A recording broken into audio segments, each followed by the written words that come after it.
sure ako lahat nakakaranas nito. Hindi lang ako, hindi lang ikaw. Mas marami tayo.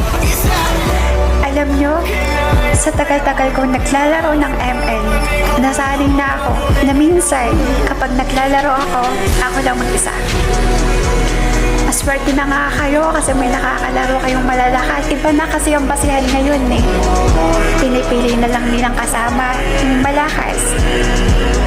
Paano naman kaming mahihina? Hindi ba namin deserve na may kasama maglaro? Hindi ba namin deserve na isama niyo kami? Bakit ganun?